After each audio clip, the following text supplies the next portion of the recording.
Every time you log into a website, there's a hidden conversation happening, a rapid back and forth between systems that you never see. Today, we're going to pull back the curtain and see how a clever attacker can hijack that very conversation. So take a look at this. We've all seen a login box like this a million times, right? You type in your username, your password, and boof, you're in. But what if that little box wasn't just for your name? What if the text you typed in there could be twisted into a secret command, one that could trick the entire system? To really get how that trick works, we first have to understand the normal conversation, the one that's supposed to happen every single time you click on anything online. Okay, so there are basically three main players in this chat. First, you've got your browser, Chrome, Safari, whatever you're using. We call that the client.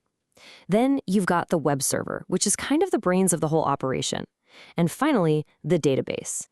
Think of it like a massive, perfectly organized digital filing cabinet that holds all the important stuff. And all of this happens in the blink of an eye. You click a link, your browser zaps a request over to the server.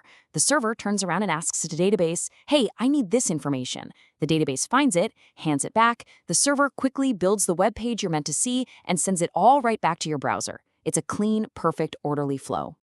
Now, for that conversation between the server and the database to actually work, they need to speak the same language.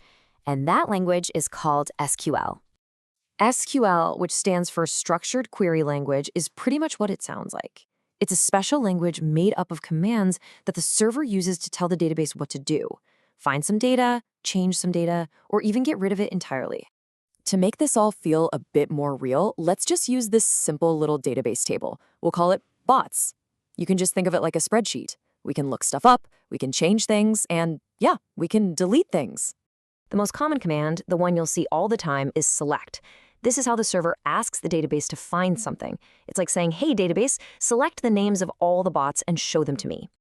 And what if the server needs to change something that's already in there?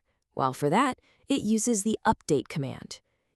Maybe one of our bots just had a birthday and we need to update its age. And here's what that looks like in action. The server sends a very specific command, something like update bots set age equals 6 where name equals Willow. And just like that, the database finds the right row, changes the age from 5 to 6, and it's done. Super simple, super precise. And then you've got the destructive commands. Delete can get rid of certain rows, but drop can wipe out an entire table. These are incredibly powerful, and as you're about to see, they're unbelievably dangerous in the wrong hands. So we have this really well-designed system, right? This orderly conversation in a special language. But there's a potential crack in this whole foundation, a single, tiny point of failure. So the big question is, where is that weakness? The browser, the server, the database, they're all just following the rules. So where does it all go wrong? The weakness is right here, in the code. See, the server is built to take whatever a user types into a box and paste it directly into its SQL command. The server doesn't check what was typed, it just blindly trusts it. And that blind trust is the exact opening an attacker is looking for. Okay, now for the main event. This is where the attacker stops playing by the rules and starts hijacking that conversation between the server and the database. This attack has a name, and it's a big one. SQL Injection. Instead of typing in a normal username, the attacker injects their own bits of SQL code, tricking the server into running their commands instead of the ones it was supposed to. Let's walk through a classic example. Just bypassing a login screen. So the server is expecting a username, but look at what the attacker types in. That's not a name, is it? It's a tiny snippet of code designed to completely change the question that the server is asking the database. So how in the world does that little string of text work? Well, it's a three-part trick. First, that single quote tricks the server into closing the username part of the command early. Then the attacker adds or 1 equals 1, which, if you remember your logic, is a condition that is always true. And finally, those two little dashes tell the database, hey, ignore everything after this point, which just happens to be the password check. The result, the database says, yep, looks good to me, and lets them in. No password needed. And believe me, just getting into someone's account, that's child's play.